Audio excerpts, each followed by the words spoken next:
Welcome to Simplified UPSC by PPP, where we listen, learn, and grow together. Detailed notes in English and Hindi, plus practice questions for prelims and mains, only on our Telegram channel. Link in description. Want early access to all videos of this series? Join our paid Telegram group for just 499 rupees. One-time payment, lifetime access. WhatsApp now to join us. नमस्कार दोस्तों और UPSC aspirants simplified UPSC by PPP में आपका स्वागत है। नमस्कार। आज हम वर्ल्ड हिस्ट्री मतलब विश्व इतिहास के एक बहुत ही दिलचस्प और इम्पोर्टेंट चैप्टर पर गहराई से बात करने वाले हैं। बिल्कुल।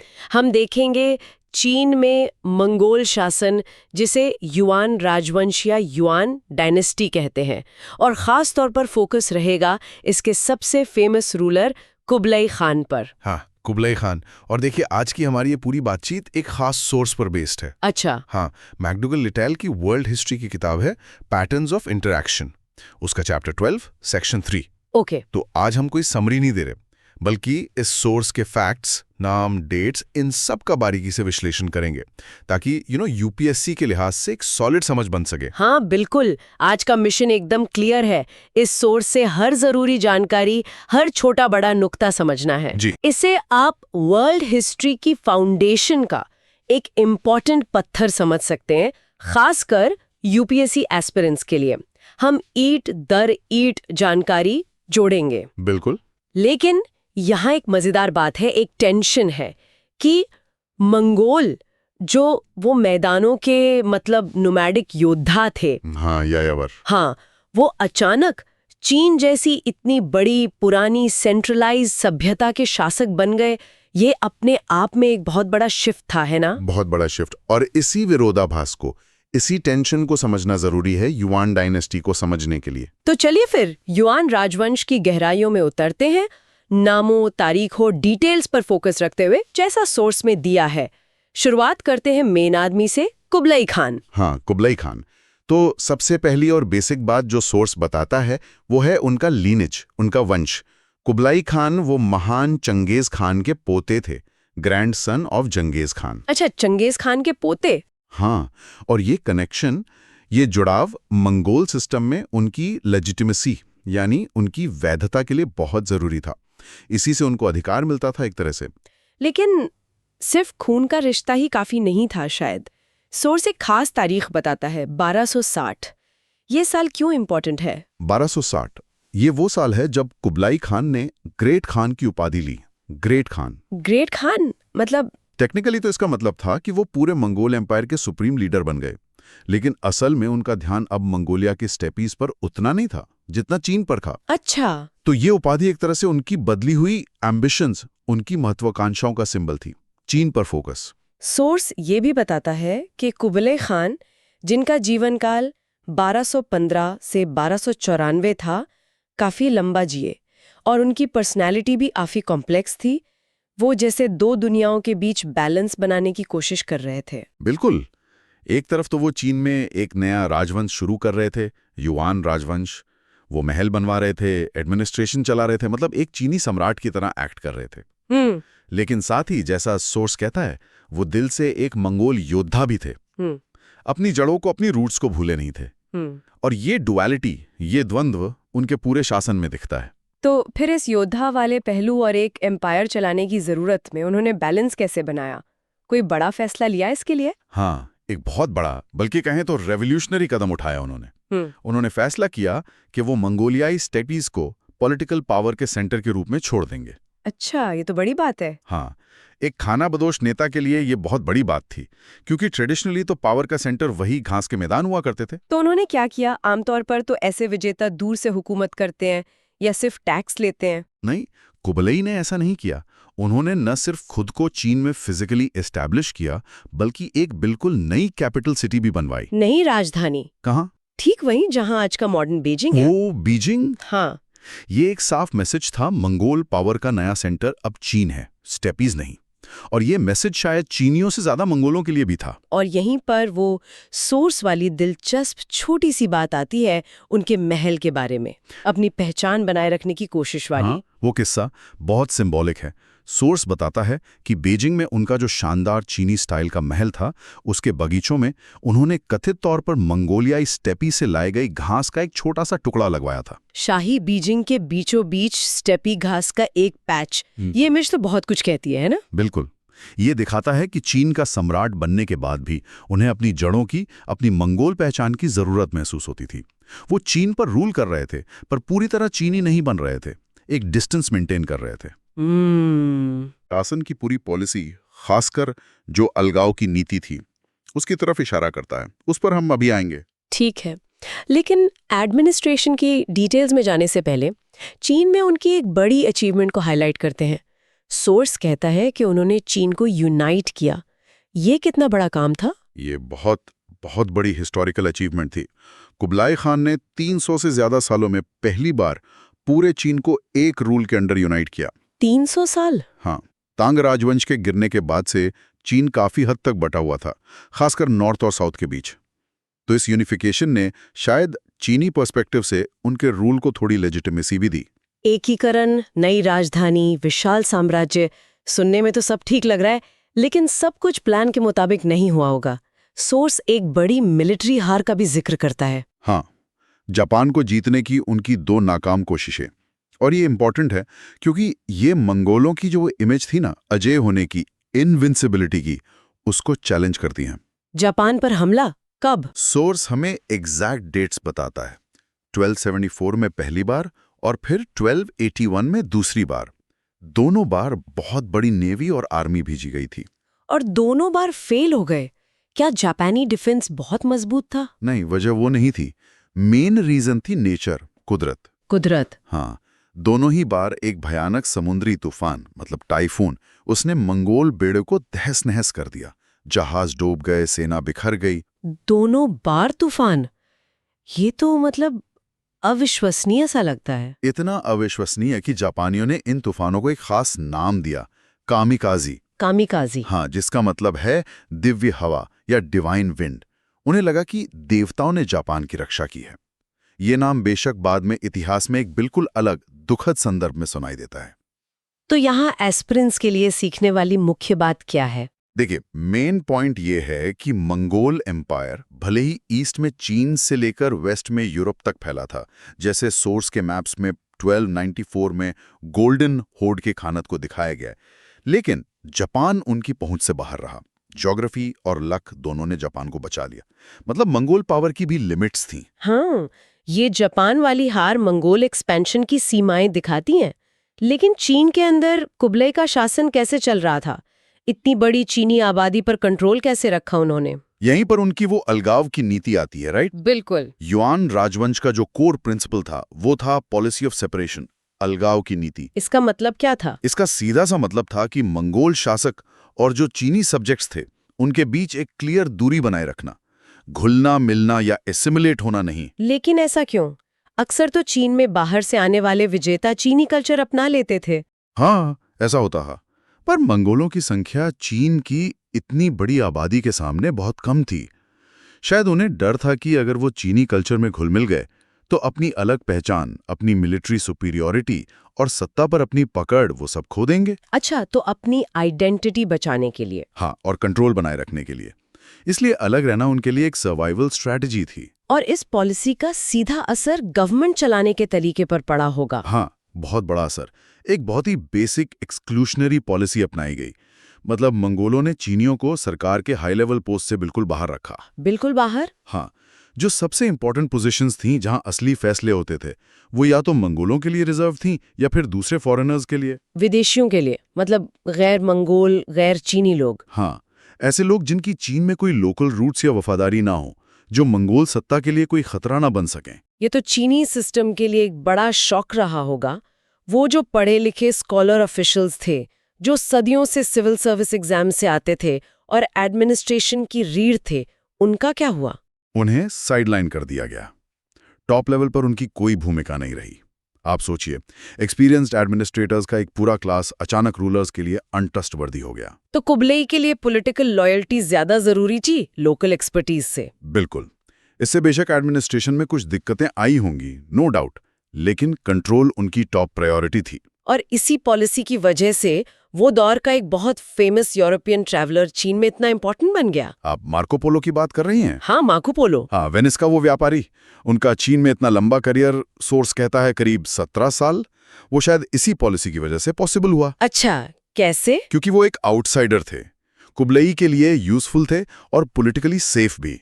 उनकी चीन में कोई अपनी पावर बेस नहीं थी। तो मार्को पोलो 13वीं सदी के आखिर में कुबलई खान के कोर्ट पहुंचे और 17 साल तक उन्होंने क्या किया वहां? सोर्स बताता है कि कुबलई ने उन्हें एक एनवॉय मतलब एक दूत के रूप में इस्तेमाल किया। उन्हें पूरे चीन में अलग अलग मिशंस पर भेजा। इससे मार्को पोलो को चीन को बहुत करीब से देखने का मौका मिला। उसकी विशालता, उसका धन और उसके इनोवेशंस जैसे कोयले का इस्तेमाल, पेपर मनी, बढ़िया पोस्टल सिस्टम, ये सब चीज़ें उस वक्त यूरोप के लिए सोच से परे थीं। और जब वो वापस यूरोप गए तो उनकी कहानियों का बहुत असर हुआ। जबरदस्त। जब वो वेनिस लौटे और उनकी कहानियों को किताब की शक्ल दी गई, the travels of Marco Polo, तो इसने यूरोप में चीन, जिसे वो कैथे कहते थे, कि एक मैजिकल इमेज बनाई। अच्छा। इसने ईस्ट के साथ ट्रेड और एक्सप्लोरेशन में यूरोपियन इंटरेस्ट को बहुत बूस्ट किया। यहां तक कि बाद में कोलंबस जैसे खोजकर्ता भी इससे इंस्पायर हुए। तो मार्को पोलो की कहानी युआन चीन की इंटरनल पॉलिटिक्स और दुनिया पर उसके इम्पैक्ट दोनों को जोड़ती है। लेकिन इकोनॉमी का क्या फॉरेन रूल के अंडर चीन की इकोनॉमी रुक गई थी? नहीं, बिल्कुल नहीं, बल्कि उल्टा हुआ। कुबलाई खान के टाइम में खासतौर पर फॉरेन ट्रेड में काफी बढ़ोतरी हुई। अच्छा, क्यों? इसका मेन रीजन था मंगोल एम्पायर की विशालता और उसके द्वारा लाई गई रिलेटिव स्टेबिलिटी। इस दौर को अक्सर पैक्स मंगोलिका कहते हैं, मंगोल शांति। पैक्स मंगोलिका? जैसे रोमन एम्पायर का पैक्स रोमाना था। हाँ, बिल्कुल उसी तर्ज पर। कुछ समय के लिए मंगोलों ने चीन से लेकर ईस्टर्न यूरोप और पर्शिया तक एक बहुत बड़े इलाके पर कंट्रोल कर लिया था। उन्होंने ट्रेड रूट्स को, खासकर सिल्क रोड को, काफी हद तक सिक्योर बना दिया। तो व्यापारियों के लिए ट्रैवल करना आसान और सेफ हो गया। पहले के मुकाबले काफी ज्यादा। डाकुओं का खतरा कम हुआ, मंगोल कंट्रोल वाले इलाकों में बॉर्डर क्रॉस करना, चुंगी देना, ये सब आसान हो गया। तो नतीजा ये हुआ कि यूरोप और एशिया के बीच गुड्स, आइडियाज, टेक्नोलॉजीज, इन सब का एक्सचेंज तेज हो गया। सोर्स कुछ खास चीजों का जिक्र करता है जो चीन से वेस्ट की तरफ गईं। हाँ, कई इंपॉर्टेंट चीनी इन्वेंशंस इसी दौरान यूरोप पहुंचे। सोर्स खासतौर पर बारूद, गन पाउडर का जिक्र करता है। बारूद? हाँ, सोचिए, बारूद ने यूरोप में वॉरफेयर का तरीका ही बदल दिया। इसके अलावा प्रिंटिंग टेक्निक्स, कंपास और मेडिकल नॉलेज भी वेस्ट तक पहुंचा। ये वाकई आइडियाज के एक्सचेंज का एक बहुत बड़ा दौर था। लेकिन इस पैक्स मंगोलिका, इस बड़े हुए कॉन्टैक्ट का एक डार्क साइड भी था, जैसा सोर्स इशारा करता है, एक अनपेक्षित और भयानक नतीजा। हाँ, यहीं पर कहानी थोड़ी सीरियस हो जाती है। जिन सिक्योर रास्तों से सिल्क और मसाले जा रहे थे, हाँ, उन्हीं रास्तों से शायद एक जानलेवा चीज भी फैली। बीमारी? एक बुबुलिक, जिसे यूरोप में ब्लैक डेथ के नाम से जाना गया और जिसने 14वीं सदी में वहां कहर बरपा दिया था। ओह। कुछ हिस्टोरियंस मानते हैं, और ये एक थियरी है, पर काफी स्ट्रांग थियरी है, कि ये महामारी शायद इन्हीं मंगोल ट्रेड रूट्स के जरिए वेस्ट तक पहुंची थी। हो सकता है इन्फेक्टेड मंगोल सैनिकों या व्यापारियों के जरिए। तो मतलब वही चीज जिसने ट्रेड और प्रोस्पेरिटी को बढ़ाया, इंटीग्रेटेड मंगोल कंट्रोल, उसी ने अनजाने में प्लेग के फैलने का रास्ता भी बना दिया। ये तो अजीब विडंबना है। बिल्कुल, ये दिखाता है कि ग्लोबलाइजेशन, चाहे वो मीडिएवल ही क्यों ना हो, उसके असर कितने कॉम्प्लेक्स और अनप्रेडिक्टेबल हो सकते हैं। Peace brings contact and contact can bring unintended disaster.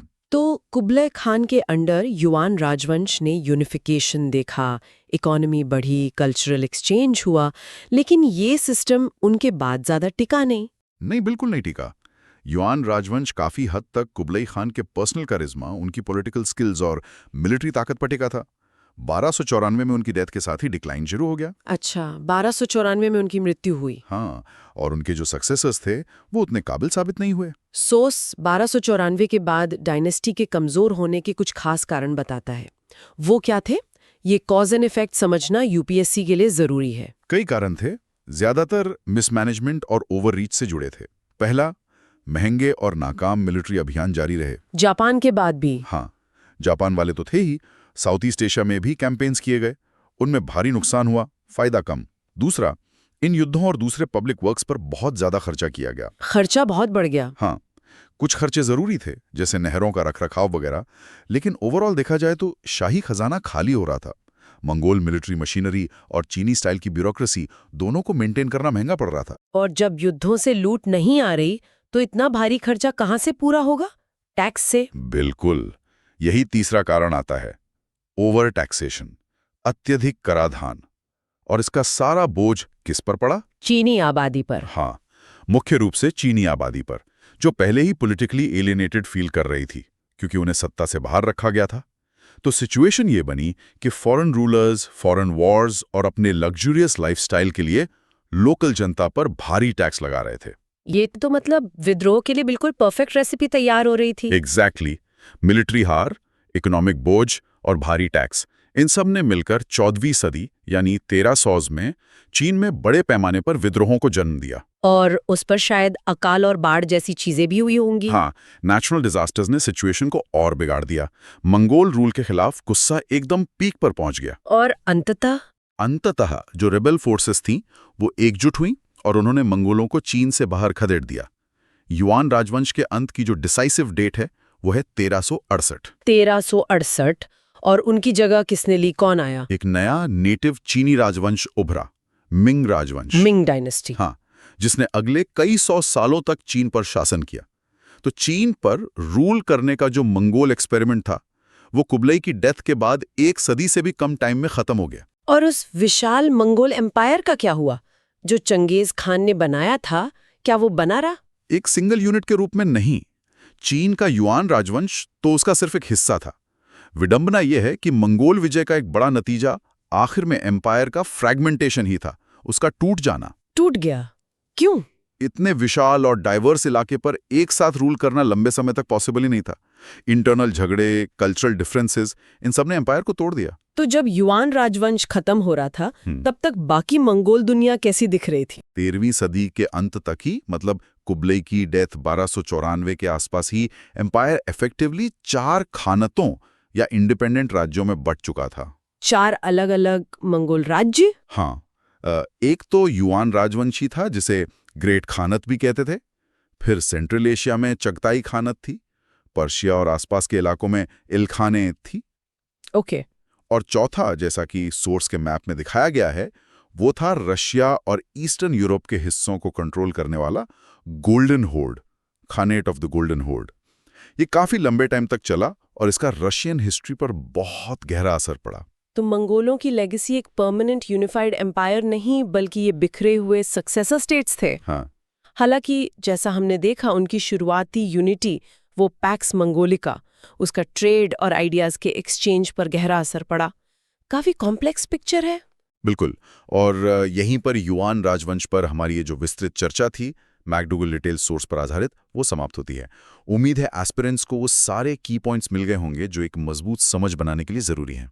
चलिए, परीक्षा के नजरिए से जो मुख्य बातें हैं उन्हें जल्दी से रिकैप कर लेते हैं। हाँ जरूर। महत्वपूर्ण नाम: कुबलाई खान, चंगेज खान के पोते, मार्को पोलो, वेनिस के यात्री, और मिंग राजवंश जो युआन के बाद आया। करेक्ट। महत्वपूर्ण तिथियां: 1260 कुबलाई का ग्रेट खान बनना, 1274 और 1281 जापान पर नाकाम हमले, और वो कामिकाजी याद रखना है। बिल्कुल। 1294 कुबलाई खान की मृत्यु जो डिक्लाइन की शुरुआत थी, और 1368 युआन राजवंश का अंत। परफेक्ट। और बड़ी अवधारणाएं, कॉन्सेप्ट्स: एक तो युआन राजवंश खुद, फिर वो अलगाव की नीति, पॉलिसी ऑफ सेपरेशन, हाँ, चीनियों को सत्ता से बाहर रखना, पैक्स मंगोलिका, मंगोल शांति जिसने ट्रेड बढ़ाया पर शायद प्लेग भी फैलाया, वो लिंक, और एम्पायर का 4 खानतों में बढ़ जाना जिसमें गोल्डन होर्ड शामिल है। ये सब बिल्कुल की चेकअवेज हैं।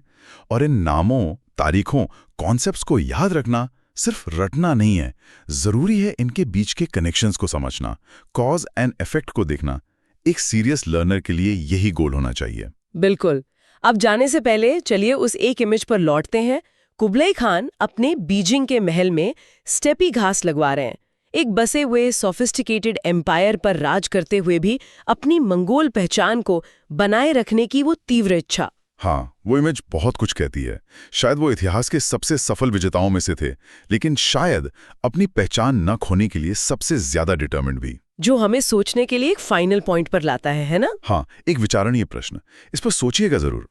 युआन राजवंश ने एक्सपीरियंस्ड चीनी एडमिनिस्ट्रेटर्स को जानबूझकर ऊंचे पदों से बाहर रखने के बावजूद लगभग 1 सदी तक चीन जैसे विशाल देश पर शासन किया, और इस दौरान ट्रेड भी फला फूला।